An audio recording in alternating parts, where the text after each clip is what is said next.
அறிவியலாளர்கள் வேற்று கிரகத்தில் உயிரினங்கள் வாழுமா, அதற்கான சாத்தியம் உள்ளதா, வேறு அறிகுறி எதுவும் கிடைக்குமா என்று விண்வெளியில் பல கட்ட ஆராய்ச்சிகளை மேற்கொண்டு வருகிறார்கள். ஆனால் மனிதர்களால் ஆராய்ந்து பார்க்க முடியாத ஒரு இடம் நம் பூமியிலேயே உள்ளது என்றால் அது நிச்சயம் மரியானா அகழியாக மட்டுமே இருக்கக்கூடும். ஹவாய் மற்றும் பிலிப்பைன்ஸ் இடையே குவாம் என்ற ஒரு சிறிய தீவுக்கு அருகில் தண்ணீர் மேற்பரப்பிற்கு மிக ஆழமாக இந்த மரியானா அகழி அமைந்துள்ளது. இந்த பகுதிதான் பூமியில் அமைந்துள்ள கடல்களின் மிகவும் ஆழமான பகுதியாகும். இதுவரை மனிதனால் கண்டுபிடிக்கவே முடியாத பல மர்மங்கள் இந்த ஆழ்கடல் அகழியில் மறைந்துள்ளதாக கூறுகின்றார்கள். மேலும் கடந்த 10 ஆண்டுகளாக இந்த ஆழ்கடலில் இருந்து சில மர்மமான சத்தங்கள் கேட்பதாகவும் ஆராய்ச்சியாளர்கள் கூறுகின்றார்கள். தற்போது இந்த சத்தங்கள் பற்றிய புதிய ஆராய்ச்சி ஒன்று வெளியாகியுள்ளது. இந்த மரியானா அகழியிலிருந்து ஒரு அசாதாரணமான ஒலிகள் 2014ஆம் ஆண்டு முதலில் பதிவு செய்யப்பட்டது. 2.5 மற்றும் 3.5 வினாடிகளுக்கு இடையில் நீடித்த இந்த சத்தங்கள் பயோட் வாங்ஸ் என்று அழைக்கப்பட்டன.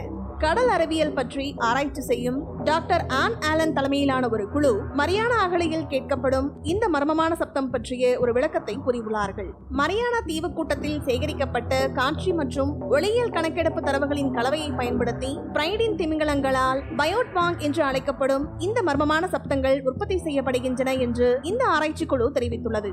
இந்த பிரைடின் திமிங்கலங்கள் அட்லாண்டிக், இந்தியா மற்றும் பசிபிக் உள்ளிட்ட சூடான மிதமான கடல்களில் உலகம் முழுவதும் காணப்படுகின்றன. அதாவது இந்த பிரைடன் திமிங்கலங்கள் இந்த மரியானா அகழியில் உணவு புதர்களை தேடும் போது இந்த ஒளிகளை உருவாக்குவதாக விஞ்ஞானிகள் கண்டுபிடித்துள்ளார்கள்.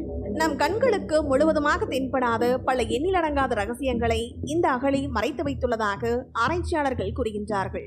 நம் பூமியில் காணப்படும் மலைகளில் இருப்பது போலவே கடலுக்கு அடியிலும் எரிமலைகள், சிறு குன்றுகள், மிகப்பெரிய மலைத்தொடர்கள் என்று அனைத்தும் இருக்கின்றதாம். மனிதனால் இன்னும் கண்டுபிடிக்கப்படாத பல கடல்வாழ் உயிரினங்கள் இந்த ஆழ்கடலில் வாழ்கின்றன என்றும் கூறுகின்றார்கள். பூமியின் ஆழ்கடலை இன்னும் மனிதன் முழுமையாக ஆராய்ச்சி செய்யாததற்கு முக்கிய காரணம் கடலின் அடியில் உள்ள அழுத்தம்தான். ஆழ்கடலுக்குள் நாம் கீழே போக போக தண்ணீரின் எடை அதிகரித்து அதனால் நீரின் அழுத்தம் அனைத்து பக்கங்களிலிருந்தும் அதிகரிக்கிறது. வழக்கமான கடல் நீரின் அழுத்தத்தை போல அல்லாமல் மரியானா அகழியின் ஆழ்கடல் நீர் அழுத்தம் 1000 மடங்கிற்கும் கூடுதலாக இருக்கும் என்று அறிவியல் ஆராய்ச்சியாளர்கள் கூறுகின்றார்கள். மேலும் இந்த ஆழ்கடலில் உள்ள அழுத்தம் ஒரு பெரிய சவால் என்றால் மரியானா அகழியில் மற்றொரு சவாலும் உள்ளது. அதுதான் ஒளி. ஆழ்கடலின் ஆழமான பகுதிக்கு போக போக சூரிய ஒளியானது கிடைக்காது. அதனால் ஒரு குறிப்பிட்ட தூர எல்லைக்கு பிறகு அந்த ஆழ்கடலில் வெறும் இருட்டாகத்தான் காணப்படும். மனிதர்களால் சுவாச கருவியின் உதவிகளோடு நீருக்கு அடியில் 1000 அடி தூரம் வரை மட்டுமே பயணிக்க முடியும். இந்த இடத்தில் நீர்மூழ்கி கப்பல்கள் கூட ஒரு குறிப்பிட்ட ஆழத்திற்கு மேல் பயணிக்க முடியாது. ஏனென்றால் கடல் நீரின் அழுத்தத்தால் நீர்மூழ்கி கப்பலும் கூட வெடித்து சிதற வாய்ப்புகள் உள்ளது என்று கூறுகின்றார்கள். இதனால் தான் மனிதன் இன்னும் ஆழ்கடலை முழுமையாக ஆராய்ந்து பார்க்க முடியவில்லை. மேலும் இந்த மரியானா அகழியில் அமைந்திருக்கும் சேலஞ்சர் மடோ என்ற பள்ளத்தாக்கு தான் பசிபிக் கடலில் உள்ள மிகவும் ஆழமான பகுதியாகும். 2550 கிலோமீட்டர் நீளமும் 69 கிலோமீட்டர் அகலமும் கொண்டுள்ளது. இதன் ஆழம் சுமார் 7 மைல் இருக்கும் என்று கூறுகின்றார்கள். கிட்டத்தட்ட இமயமலையை விட உயரமானது என்று கூறுகின்றார்கள்.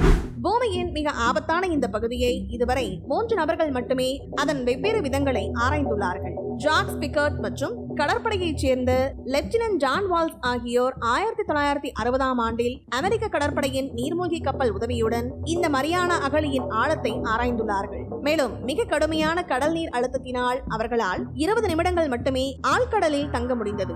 அதற்கு பின்பு 50 வருடங்களாக யாரும் அந்த விபரீத முயற்சியை மேற்கொள்ளவில்லை. பிறகு 2012ஆம் ஆண்டு திரைப்பட தயாரிப்பாளரும் அறிவியல் புனைக்கதை ஆர்வலருமான ஜேம்ஸ் கேமரோன் மரியானா அகழியை நோக்கி தான் உருவாக்கிய ஒரு நீர்மூழ்கி கப்பலில் அந்த பகுதிக்கு சென்றார். அவர் சுமார் 3 மணி நேரம் இந்த மரியானா அகழியின் ஆழத்தில் செலவிட்டு பல புகைப்படங்கள் மற்றும் காணொளிகளை பதிவு செய்துள்ளார்.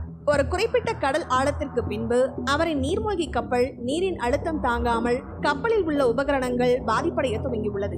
இதனால் அவர் பயணத்தை தொடர முடியாமல் கப்பலுடன் ஜேம்ஸ் கேமரோன் அந்த ஆழ்கடலின் மேற்பரப்புக்கு வந்துள்ளார். மேலும் இந்த மரியானா அகழியிலிருந்து ஒரு அசாதாரணமான ஒலிகள் 2014ஆம் ஆண்டு முதலில் பதிவு செய்யப்பட்டது.